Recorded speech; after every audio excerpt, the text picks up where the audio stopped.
Hello again, ladies and gentlemen, boys and girls, and welcome to Breaking the Currency Code, the beauty of fiat money. The Doctor of Exegesis is with you once again. This series of videos is going to be set up like books and chapters. I'm doing that because I'm thinking it'll be a little easier to follow and flow through. And what inspired this is my old world currency collection. I started collecting currencies back in the early 90s, 1990, 91. And I had several collections, like my Georgia State Bank collection, my Confederate collection, my Federal Reserve Note collection, that I sold back in the 90s because I was starting to move around a lot and I just didn't feel like carrying them. If something happened to them, I'd have felt really bad, so I sold them, got rid of them, and I purchased later some facsimiles of those notes, which I find just as much fun. And so I collected things that I liked, things that I thought were pretty, and one such case is the Russian money. And I'm going to pull the curtain back and expose for you who actually prints up and manufactures currencies for countries all over the world. And this is going to be more geared towards people who are into central bank and World Bank conspiracies and things of that nature, because I'm going to be showing everything. So, as a currency collector myself from way back when, I do not compete with the people who show their world currency collections online today. They have a lot more than I have, but they just started collecting just a few years ago, and they have a lot of current things, and there are many countries that the currency is just absolutely gorgeous. And we're going to look at some. But my currency collection is pretty much mostly bills from 30 years ago or so, or close to it. And book one is going to begin with showing old trading stamps. There's going to be a lot of nostalgia involved with this, a lot of history, a lot of forgotten stuff. And after the trading stamps, I'm going to be going back to the mid-1800s to show the Georgia State notes, some Confederate notes. And then I'm going to step back a little bit further into the early 1800s, and I'm going to be bringing in my friend and colleague, Paul Shafranca. And then I'm going to be showing some things available online concerning that. We're going to have some laughs together too. There's going to be some funny stuff in here. And then I'm going to be introducing more coupons, and then we're going to go into Joe. Some of you may remember Joe. He's a smooth character. And in book two, I'm going to cover my old Russian money, and also the bills that I've got from Ukraine that are also just beautiful. And I was always fascinated with Russian bills. And then I'm going to be moving into Yugoslavia during the early 90s, where there was a lot of turmoil as the powers that be were breaking up the country of Yugoslavia into 4 or 5 different little sub-states.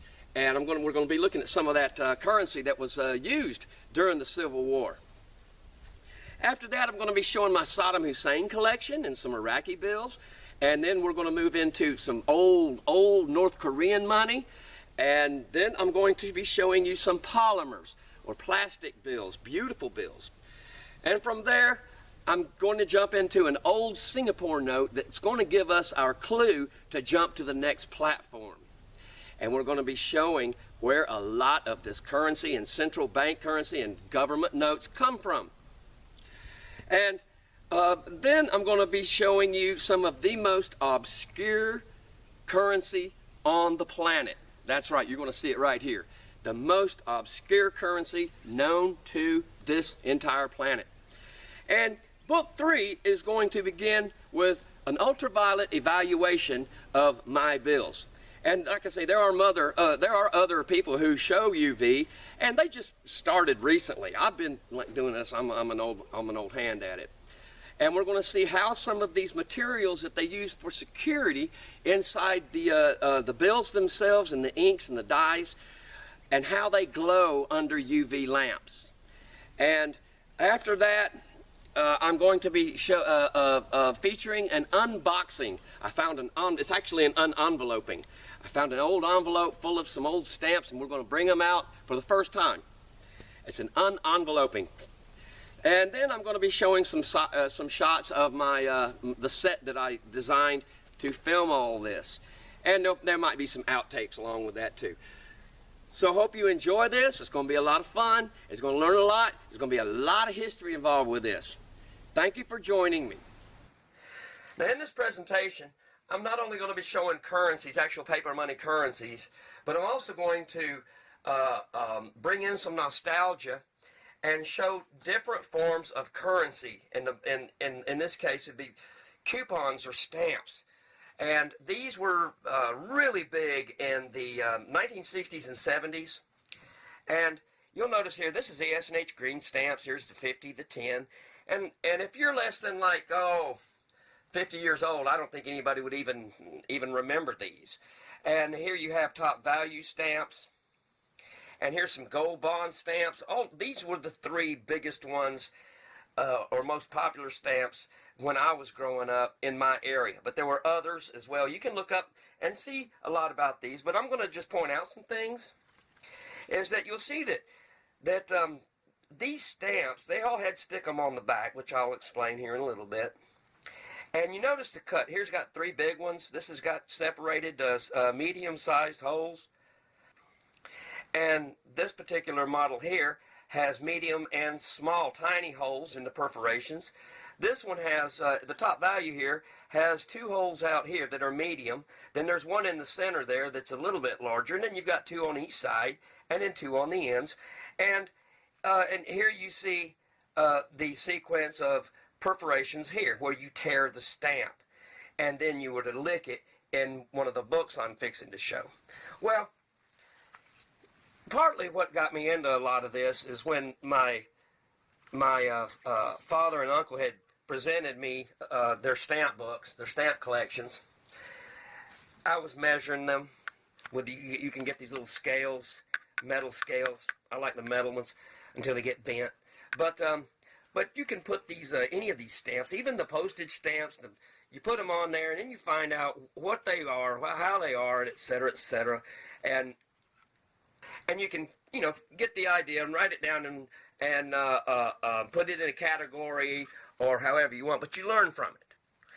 And what got me was that when I was studying these books, there were these countries that were tiny little countries. I mean, just very small, obscure. You never heard of them before in the late 1800s, early 1900s. And they were thousands of miles apart. Well, how did all like 4 or 5 of them, all of a sudden on the same year, get a triangular shaped stamp that was identical with the perforations? And how did that happen? They obviously didn't know each other, and certainly they didn't have any presses to print stamps. But what I want to take your notice to is that when you're printing stamps, this is a special type of printing press. This isn't something like ordinary. It leaves a stick-em on the back. I don't think you can see it here. It's got a little bit of a glare. And this is a special machine that punches these out. And same thing with your regular postage stamps. And even going back into the 1800s, they have this same dotted style to them. See? And that is indicative of the people that make them. So just showing you some nostalgia, and I'm going to continue with this. And here's a gold bond stamp book. I'm just going to open it up and let you see all the different colors and the styles. And when you filled these books up with the stamps, the different colors and different ways to do it. But when you filled these books up with stamps, and then you could purchase things with the books. And they were coupons. When you went to the grocery store and you spent $30 and you got a rebate in the S&H green stamps or gold bond stamps, or if you bought gas, it was a good advertisement for the people who were part of it. Really good advertisement. And because you wanted to get those particular, if you collected gold bond stamps, well, then that's where you wanted to shop. If you collected S&H green stamps, well, that's where you wanted to shop. If you wanted to collect top value stamps, well, that's where you wanted to go. And here's a typical top value stamp book.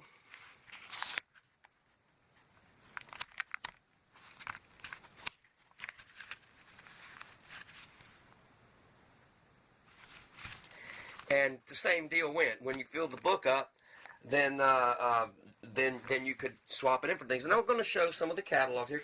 And here's a typical S&H green stamp book, quick saver book, and where you can put different combinations on the pages to fill them out. And this is just some nostalgia that people, like I say, under the age of 40, you probably never heard of anything like this before. But these were very, very popular. I'm sure many people who see this will remember the S&H green stamps and top value stamps and gold bond stamps. Now we're going to jump back into some nostalgia. And these are things that I grew up with. And I'm going to start at the backs of these this S&H green stamp idea book. And this is the thing. These are the things that you could get with your S&H green stamps: hunting supplies, auto supplies, shop tools, things for your pet, your yard, musical instruments. And I guarantee you, all of this was made in America. There was nothing. Games. Look at this. A high-tech video recorder. Look at this high-tech stuff here. Projectors, 8mm movies. Oh man, all these toys for kids, baby stuff, crafts, bathroom furniture, bedroom furniture, housewares, all kinds of linens and silverware, out the wazoo, dinner plates, just on and on. Fine crystal you could get, and all kinds of cooking wares and this and that, and look at all the stuff for the kitchen you could get, and pots and pans. Now, when I was growing up, everybody had this set here. Everybody had some of these. These were coffee percolators here. Look at this stuff, just on and on and on, that you could get with your S&H green stamps. Domestic stuff, office supplies. And look at all this high-tech culinary stuff here. Look at all this kitchen stuff. Here's toaster ovens, toasters, fryers. There's a deep fryer there. This was all high-tech. And this is what probably a lot of millennials won't recognize these, but these are the old coffee percolators. You didn't have Mr. Coffee or Black & Decker or what is that, Procter Silex and some of these other companies you had like Sunbeam, Bun, and that was pretty much it. But you had to make coffee in one of these, and it took a long time. It just didn't happen like real quick. And look at all this high-tech kitchen stuff here. Can openers, ovens, gas and electric, electrifying ideas, watches. And I guarantee you all those watches there are made in America. All this luggage. Look at all the luggage you could get. I would bet you that a lot of this stuff that was sold back in the 60s still exists today. Clothes, jewelry, even cologne, lamps. Look at all the lamps. Just dozens of them. Just dozens of them. And people had these lamps in their homes. That when I was growing up, I recognize that. You got the S&H green stamps. Oh yeah. And it was cool. Furniture. Yard furniture. And in top value. And you could swap out all kinds of you could swap your S&H green stamps for top value, your top values for S&H green stamp. It all depended on what somebody was collecting. Start at the rear. Look at all that. Look at all that fine American Tourister luggage.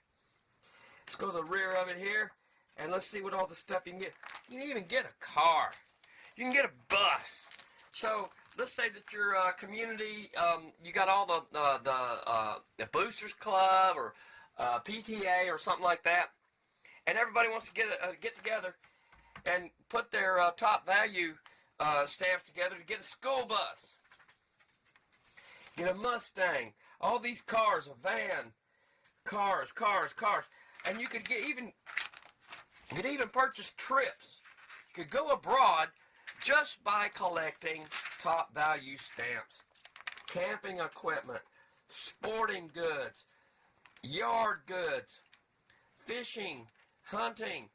Look at this sophisticated machine here for your shop. Look at that. Look at that.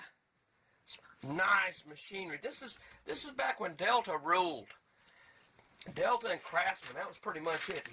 Look at all the exercise, but bowling balls, bowling shoes, just kid stuff, toys, a little bit different stuff, different hunting equipment, rifles, pistols, guns, hatchets. Oh, you can get a boat and a boat motor. Get all kinds of, look at all these cameras, look at all this high-tech stuff that you could get with your top value stamps. Just on and on and on. Glass, crystal, plates. They tried to outdo each other. And that's what was cool about it. Here's some more. Here's their kitchen lineup. They have 2 deep fryers. Look at their hot dog cooker. Toaster ovens. Rotisserie. Man, oh man. Look at this. Look at all this electronic. Look at all these radios. Now, this is what radios used to look like, what I had. I had what they called, I think it was a 6-band radio, had 2 shortwaves, police band, all kinds of stuff. And I would stay up late at night just listening to people from all over the world and how they were talking in different languages and such. Look at all these appliances. Well, heck, you got 1, 2, 3 different washer and dryer, front loaders. Gas stove, electric stove. Look at all these deep freezers and fridges and stuff. Everything you can imagine. And you could get it all for free if you collected the stamp. Baby stuff, bathroom stuff. And just on and on and on. And this inspired people. This inspired people. Look at this. To collect these stamps and to shop at certain establishments that offered the primary kinds of stamps that you wanted to have or wanted to share. And here, this was back in when minks and fur coats were in vogue. Look at this. 800 books. 800 books will get you into that. 800 books for what? Back then, a $3,000 fur coat, mink coat. A mink coat for 800 books. Wow.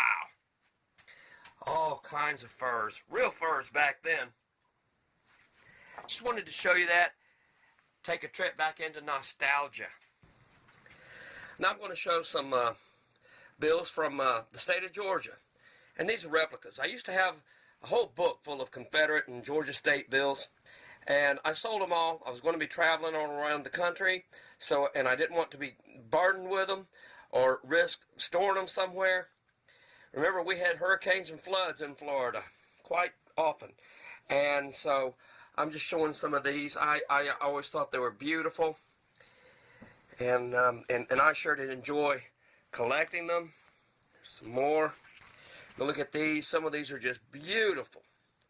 Beautiful. And these are the size of one of the original dollar bills here. You can see my hands here, right there. A little bit larger than what we have today as currency, but a whole lot more beautiful. Just going to run through these. And so many people that show their currency collections and whatnot online, there's a lot of glare. They just flip the pages with the cell phone that just moves all around. And I've had to build a little apparatus here that I may show later of how I actually ended up filming these to make them really good. Check out those colors. Very impressive. Very impressive. Let's look at some more. And to give the history of each and every bill is just so thick through history. I mean, just unbelievable. All these Georgia banks had their currency. Here's another one from Savannah. Check them out here. And just beautiful stuff, and how long they printed what, and the numbers, and this and that. It's just way too much. Way too much. And if you look online, there's there's a dealer in New Hampshire, I believe, and he's got like hundreds and hundreds of bills just from Georgia. Just from Georgia. The actual stuff, and it's quite pricey, quite pricey. And years ago, I did have one Rome, Georgia bill. I don't know what happened to it. And the Rome, Georgia is my hometown. And the Rome, Georgia paper currency from the Rome Bank and Trust or Rome National Bank or whatever, it was just absolutely beautiful. And it's some of the priciest currency on the market today, if you can even find anybody selling any of it. The Rome, Georgia currency is very, very expensive, and it's very beautiful. I'm going to look at a few more here. Just going to cruise through them. I just find them beautiful. And if you're going to collect things, collect what you like. Collect what you like to look at. You'll do fine. Another one from Milledgeville. Now, Milledgeville was down in the down in central Georgia. That's where the state institution for the mentally insane was located. Well, and look at that. I like that eagle. I like that eagle. But most of these banks were just obsolete by 1861, 62 or so. It's a beautiful note there. Look at the artwork on that. Beautiful. Beautiful. I've got two more to show you here. Two more real nice state of Georgia banks.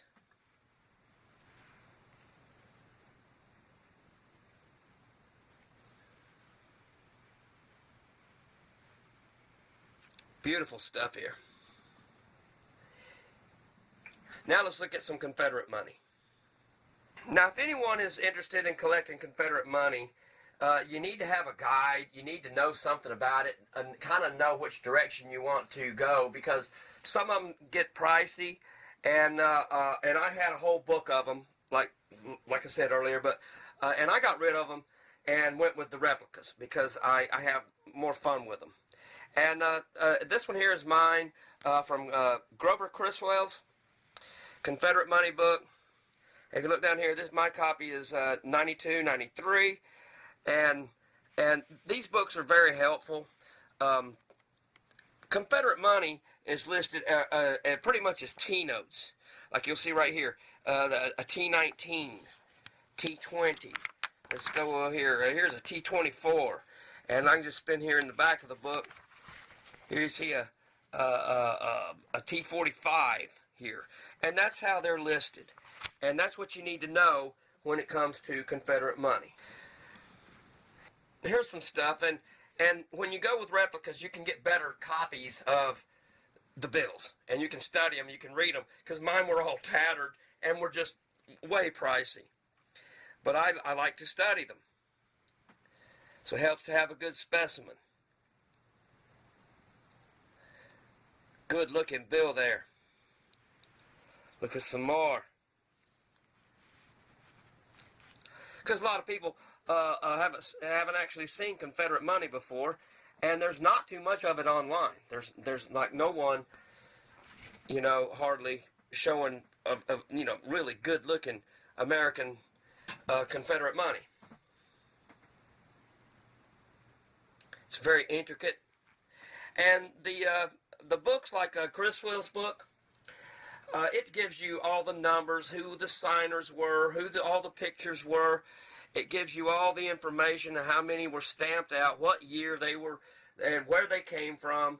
All of the paperwork is all documented concerning these notes. I'm just going to flip this one over and drop it down. This is the bottom of the same one. Let you see how some of the backs of them were. Real fancy, not too esoteric. Old Confederate money. And this is upside down. And you'll see here, this is T49. And that one's a T52. Got a couple more here to show you.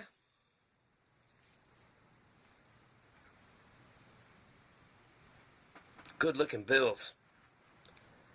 Good looking bills.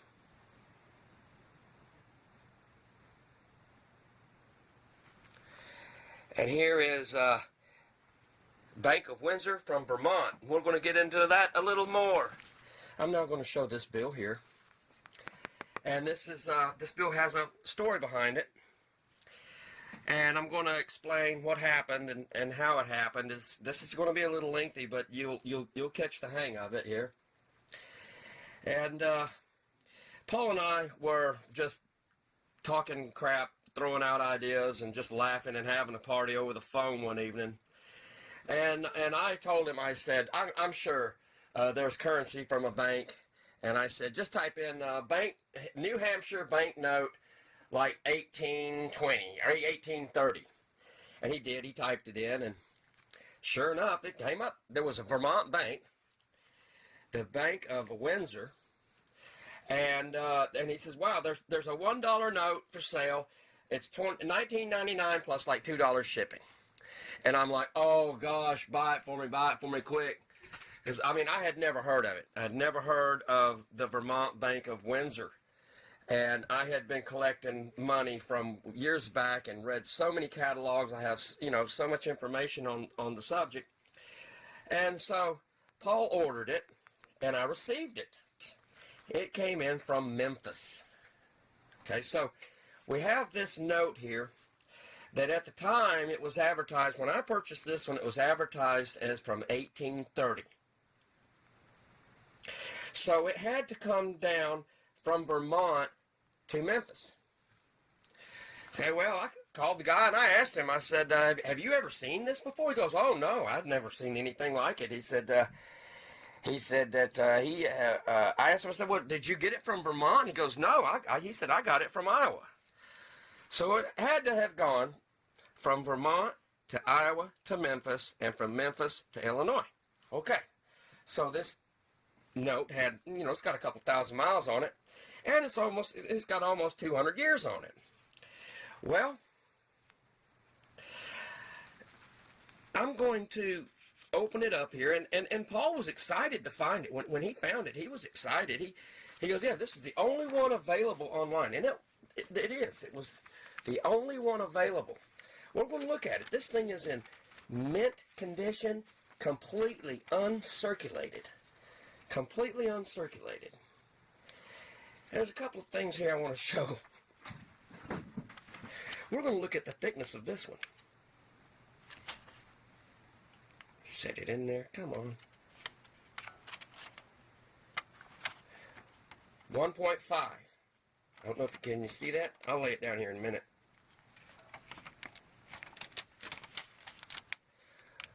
1.5.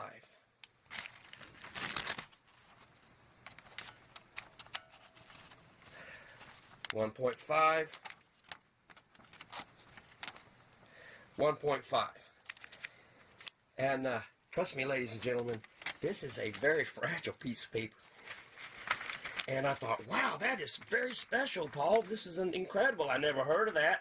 I said, but it's just a funny thing, man. It's in too good a condition. So evidently what happened is back in, now they're considered to be from 1838. 1838. And there was one advertisement I saw that said it was from 1850. Well, I'm just going to leave them all alone there. I'm going to put it in here like this. So what happened was in 1838, nobody really knows, because if you type in Vermont Bank of Windsor online today, nothing comes up. You would think that a bank, such a historic bank from the early 1800s, would be on like Wikipedia or some kind of information thing like that. Well, no, not necessarily, but what happened is evidently as soon as this pocket change here was made, I don't know what their wallets looked like back then, but this was kept, whoever it was back in 1830, 1838, they ran to their local coin shop and they bought one of these clear plastic holders here and put the bill in that, and that's how they transported it everywhere. That's how they kept it from rain, sleet, snow, tornadoes, hurricanes for almost 200 years in such pristine condition. And this was the only one online. And that was about 1.5 years ago. But now I want to go to Paul, my longtime friend and colleague, Paul Shafranka, and I want him to finish the story. And I want him to give his side of it. And so now let's get Paul on the phone and talk to him. Paul Shafranka. I'm now here with my longtime friend and colleague, Paul Shafranka, And Paul, I'm doing an expose on a particular bill in my collection here, and this is the bill that you bought me, the Windsor Bank of Vermont. And what I'm doing it right now is I'm actually showing the bill on the camera, and I would like to, and I had kind of given a brief story of what happened. Now I want to hear the story from you. You know, what, a year and a half or more ago, that you and I were just talking and having fun on the phone, and then I mentioned something about a New Hampshire bank in 1830, and then you found this bill. How did that happen? We were just Googling online, you know, just talking about private banks in general. And then with this one, we just mentioned Vermont, and we just saw that one and said, okay, here's a Vermont dollar bill from the 1830s. And from what I remember, it said uncirculated. Because we're used to the ancient coins, you know, we're joking about all this fleur-de coin and extra fine. And this one just happened to be uncirculated, just in perfect condition. I think it was only like $19 or something like that. And then I decided, you know what? Let me order that and you do an analysis and see what you think of it. I think that's pretty much how it came about. Okay, now, with this particular bill, at that time, did you see any others of these available online at all? No, that was the only one by itself, the only one available at that time. But you could. I was thinking of also getting maybe 2 or 3. I just want, you know, in addition, hey, for myself, and you know, I like to give out these type of things as gifts, you know, just for fun. And no, that was the only one available. I didn't see anything. And on this bill, and I watched it online with eBay and Amazon coming up, and some different currency sites that I check out, and I never saw this bill come online for sale for several months, over a year. I know. And then now we go and we look online, and what do you see, Paul? Oh, several of them at higher prices. Well, I think even that guy said that was the only one he had. Yeah, that's right. Now, you remember I called the guy and said that was the only one he'd ever seen. But now we have the 2s, the 3s, the 5s, the 10s, and we have as many as you want to purchase online available now. Yeah, I guess so. They just come out of the woodwork for something, yeah. And if you Google Windsor Bank of Vermont, what comes up? There's no history. There's no history of anything. No. No, the only thing that comes up is back to, purchasing that particular banknote, but there's no history of the bank or anything, no. Wouldn't you think that a bank that had, you know, all these currencies that have just popped up online in, 2020, that, or 2019, that there should be some kind of history of bank president or... Well, I mean, I can go to the website and, you know, type in Barnett Bank or Sun Bank, you know, some of them that have died out and changed names, and you get a history exactly who founded it, what presidents there were and everything. You would think that you should be able to do that with any bank around, you know, at least that was around, yeah. Now, I do have one last question for you. When was the first time you ever saw one of my currency collections?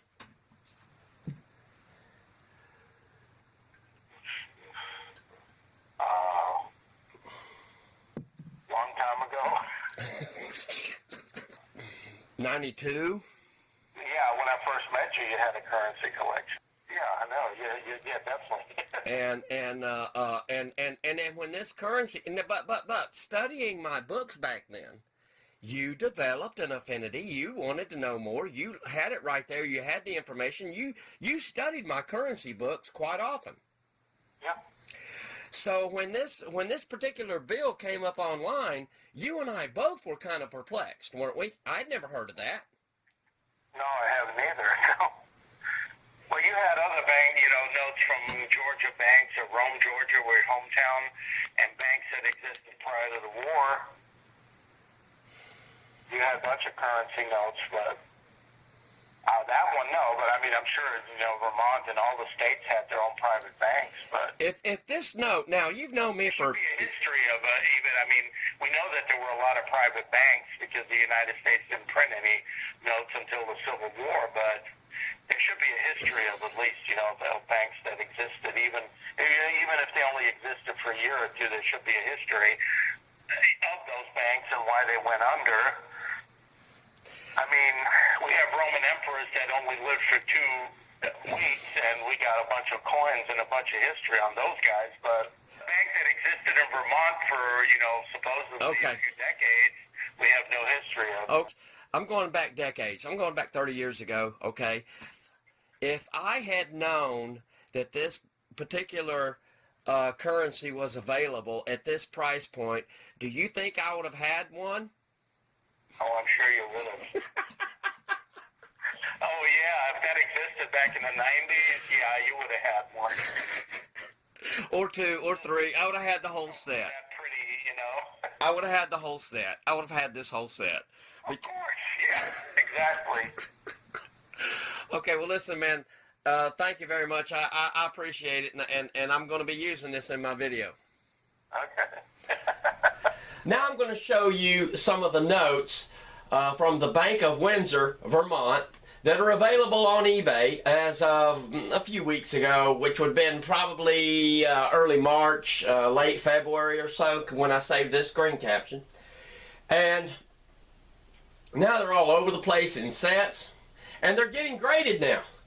And nobody knows when these things were printed. Okay, 1830s. Well, isn't that pretty general? If you're asking that much, 460 bucks, I would think that you should have something more definite than just 1830s. And this comes from Israel. So they made it from Vermont to Israel. And bear in mind, when Paul bought me the first $1 note, there were none online. That was the only one. There was nothing else online. And I watched it for a year. And then I checked it here a few months ago, and all of these new ones just popped up on the scene. And they're all graded here, PMG, Paper Money Guarantee, PCGS Currency Division. Oh, look at them. They're just everywhere. And they're all pristine, uncirculated rare, plate K. How did they know that was plate K? It ain't even got a date on it. Look at here. Overprint, crisp, uncirculated, plate E. What? Plate E. 1837, $5. Hey, this guy's putting it, but there's no dates on them anywhere. Look at here. Here's one for $104. Look at it, $99. 119 bucks. And so I guess Paul got a good deal. Now let's look at a couple of them here. This is a whole set. You got the 1, 2, 3, 5. All of them. And there were none of these 2, 3, 5s or the 10s available, but now they got 10s. And how come I never saw any of these in my catalogs from the early 1990s? Oh, well, oh, somebody found them in a house. They were found in a book. How did they all maintain pristine, uncirculated condition? That might be a question. Here's a $5 here for $143. You saved $35.80. Yes, sir. Plate K, there you go. Yep. Here's one here. Here's this $1 here, graded as a 63. $1.99. Look at here. Uncirculated, brilliant. And here's the $10. It's more rare, but I'm sure that there's going to be just tons of them online. And these bills are available. He's got the 5 and the 10 uncirculated. Nice. Obsolete notes. 2 for 60 bucks. There you go. Ain't that peculiar? Are Paul and I the only ones that can figure this kind of stuff out?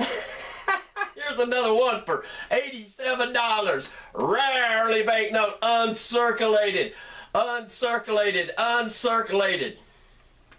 Well, where are the ones, if they were used, where are any that are tattered? If you're getting this much for a $1, why can't a tattered one get $10? I'm just asking. I'm just asking. There are none available in less than uncirculated choice, uncirculated. 64. Uncirculated. All of them are uncirculated. Uncirculated. Oh, AppMax has got them now. AppMax, well, you know, if AppMax has got it, it's got to be a whopper. And 1838. Here you got the 1838 year. But they don't know. There ain't no dates on it. 1820. Here's one that's guessing it's 1820. Because would the same bank be printing the same exact note at just over 1/1000th of an inch in uncirculated currency for 10 years, 12 years, 15, 18, 30 years? I don't think so. Choice, crisp, uncirculated. Isn't this beautiful note? Almost uncirculated for $40 for a $1. Check it out. Here's another AppMax. AppMax is all over the place. And here, look here. Confidence, confidence. Free shipping with AppMax. Yep. Banknotes are uncirculated. Choice uncirculated. Choice uncirculated, uncirculated. Look at here. They're just everywhere. And how did all these bills get somewhere? Who was the person that made them and sent them out to all these places? Or how do you advertise it? Or, hey, I just found a bunch of Bank of Windsor notes from Vermont. You want a couple? Oh, they're uncirculated. And I'm sure that no one that collects currency of this caliber, and even PMGS and PCGS, I bet you that none of them check the thicknesses of any of these bills. I'll bet you $1 that none of them have ever checked the thickness of any of their currencies. Okay, this right here is a state of Louisiana baby bond. And it is 2.5 thousandths thick, 2.5 thousandths of an inch thick. And this was an attempt in post-Reconstruction in 1880. The state of Louisiana was trying to circumvent the national banks with different coupons and different styles of money. And I used to have several of these. I don't know what happened to them. And I just liked them. And I purchased mine from the Chattanooga Stamp and Coin Company, I believe. And I actually would go and visit them from time to time and pick up some stuff and buy some specials. I bought silver and gold from them too. But this is just an attempt to circumvent the banks. And post-Reconstruction, they were called baby bonds. And you can discover more of that online if you want to. Very interesting.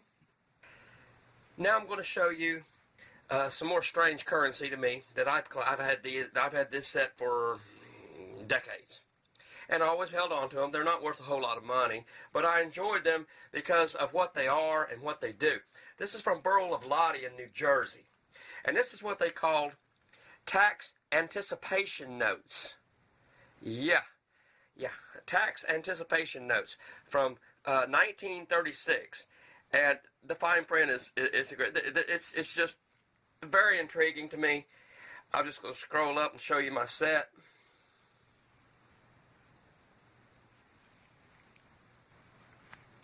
Here's the back, the 25, and the 50. And I'm going to move up and show you the back of one of them here.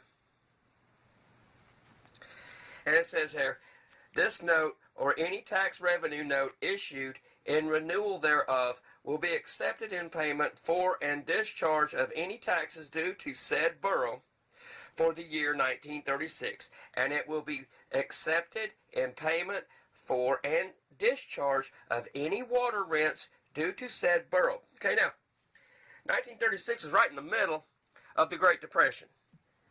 And you look at all the print on the front. Well, shoot, man, that's what got me, is I don't think I've got any other currency or even anything resembling anything currency that has this much printed information on it.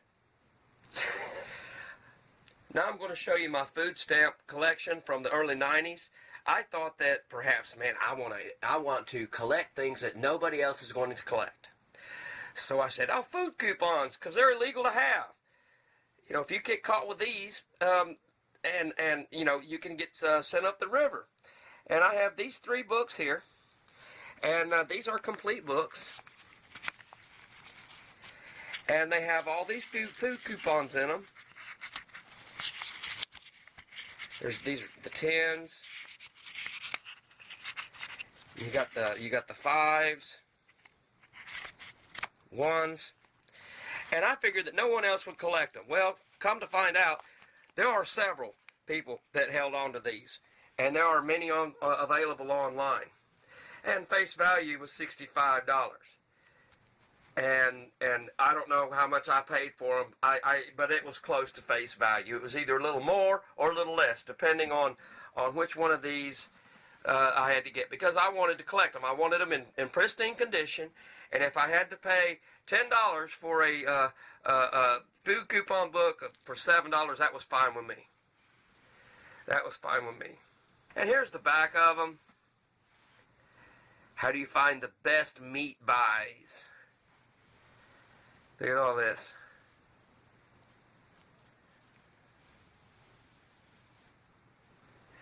Now, I'm going to introduce you to Joe. And Joe was an iconic figure back in the 90s, so there's probably not too many people under the age of 30 who are going to remember Joe. I can't say his last name, but I'm going to show it on the screen there. He was an iconic comical figure, and he was smooth. He was a smooth character. This was an iconic figure launched for advertising purposes back in the early 90s. And he went up until 1997. It was presented by a certain company, and I'm going to show you the back of them here. And they were all good up until 1999. That's when they were initially going to stop the campaign, and it was in, let's see, December 31st, 1999. And that's what all these coupons were for. And that's what I'm showing, is different types of currency or things that that you could use for money. And this cash here, this Joe type of cash, it had catalogs and everything, just like some of the stamps I showed earlier. And it's quite a comical character. He was on billboards, in magazines, and he'd be like playing pool. And here we got some big Joe bills here. And I just held on to them through the decades because I thought it was cool, and it was something to collect that I knew it wasn't going to last long. But in 1997, after some major lawsuit, Joe got zapped. He got zapped. Look at him. Ain't he cool? Check him out there. Aren't these beautiful? And that's Joe. And I'm showing him because it's a piece of esoteric nostalgia concerning America that is just swept completely asunder. And like I say, a lot of people are not going to know who he is. Let's look at the back of these. Yeah, see, 5 times smoother.